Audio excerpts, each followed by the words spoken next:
இப்போது புதிய அறிமுகம் ஆச்சி ஹோட்டல் சாம்பார் 50 கிராம் ரூபாய் 20 மட்டுமே.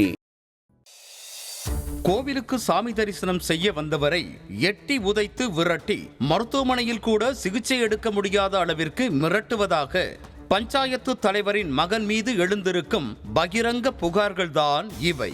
நீ எல்லாம் எதுக்கு இங்க உள்ள வரீங்க?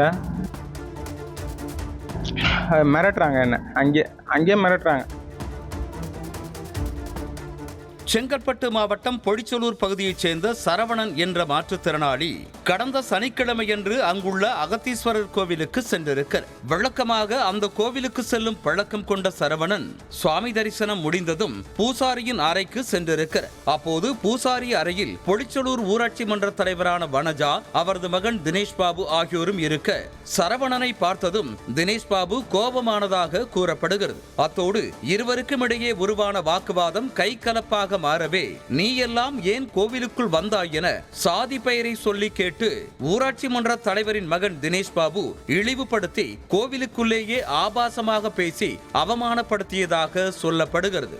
எப்பவும் போல கோயிலுக்கு போகும்போது சாமி கும்பிட்டு ஐயரை பார்த்துட்டு ஒரு சில விஷயம் கேட்கறதுக்கோசம் போனேன்.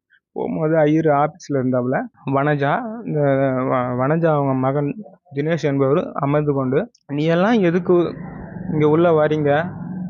உங்களெல்லாம் வரக்கூடாதுன்னு சொல்கிறோமே, நீங்கள் உள்ளே வரீங்க, தகாத வார்த்தை பேசினாப்புல. பூசாரி அறையை தாண்டி வெளியேயும் மோதல் வெடிக்க ஆத்திரத்தின் உச்சத்தில் நெஞ்சிலேயே எட்டி உதைத்து கீழே தள்ளிவிட்டது அங்கிருந்த சிசிடிவியிலும் பதிவாகி இருக்கிறது. முகத்தில் காயம் ஏற்பட்டு தட்டு தடுமாறி எழுந்து கோவிலை விட்டு வெளியே வந்த சரவணன் குரோம்பேட்டை அரசு மருத்துவமனைக்கு சென்றபோது அங்கும் சிகிச்சை அளிக்க விடாமல் தடுத்து அராஜகம் செய்ததாக சொல்லப்படுகிறது. எட்டி மிதித்ததில் நெஞ்சுவலி ஏற்பட்டு முகமெல்லாம் வீங்கி சென்ற போதும் கூட ஊராட்சி மன்ற தலைவரின் மகன் சொன்னதை கேட்டு மருத்துவர்களும் சிகிச்சை அளிக்க மறுத்ததாக கண்ணீர் விட்டு அழுதார் மாற்றுத்திறனாளி சரவணன். உழுந்து மறுபடியும் எழுந்துக்கிறதுக்கு முயற்சி செய்கிறேன். அப்போ எழுந்துக்கும் போது கட்டையை தூக்கின்னு வந்து அடிக்கிறாப்புல. ஜிஹெச்சி உள்ளே போகிறேன். அங்கே வழியிலேயே வனஜா, அவங்க மகன், ஒரு 20 பேர் மிரட்டுறாங்க. என்ன அங்கே மிரட்டுறாங்க. எனக்கு இன்னும் இந்த நெஞ்சு வலிக்குது, தலை பாரமாகுது. இந்த கண்ணாண்ட எவ்வளோ பேர் அடி பாருங்க. இது ஒரு பக்கம் இருக்க ஊராட்சி மன்ற தலைவரான வனஜா மீதும் ஏகப்பட்ட புகார்கள் கூறப்படுகின்றன.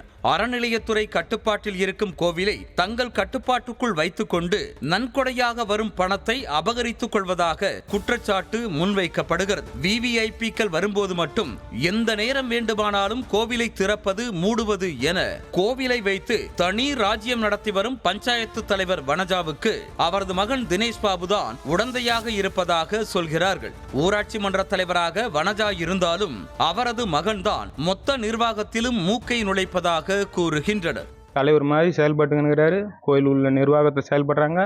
டோனர் யார் வந்தாலும் அவங்க கிட்ட தான் கேட்கணுன்றாங்க. ஒரு செல்போன் காணன்னா கூட தினேஷ் சார் போய் பாருங்கன்னு சொல்லி அனுப்புற அளவுக்கு அங்கே வேலை நடக்குது.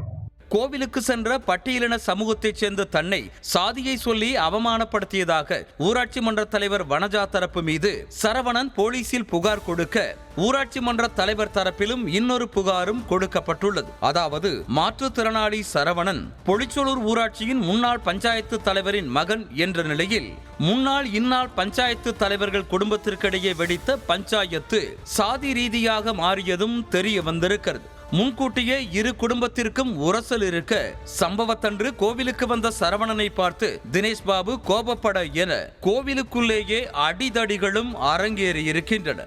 தினேஷ் பாபு மீது ஏற்கனவே பெட்ரோல் குண்டு வீசிய வழக்கு, ஹவாலா பணப்பரிமாற்ற வழக்குகள் நிலுவையில் இருக்கும் நிலையில் தற்போது சரவணன் அளித்த புகாரிலும் வழக்கு பதிவு செய்யப்பட்டுள்ளது. அத்தோடு பஞ்சாயத்து தலைவரின் மகன் தினேஷ் பாபு அளித்த புகாரில் சரவணன் மீதும் போலீசார் வழக்கு பதிவு செய்திருக்கின்றனர்.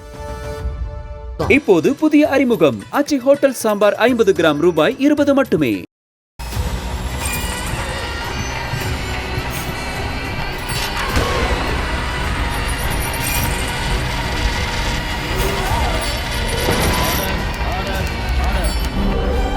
நிகழ்தகவு குற்றங்களின் மறுபரிமாணம் நாள்தோறும் இரவு 10 மணிக்கு இணைந்திருங்கள் நமது நியூஸ் தமிழ் தொலைக்காட்சியோடு.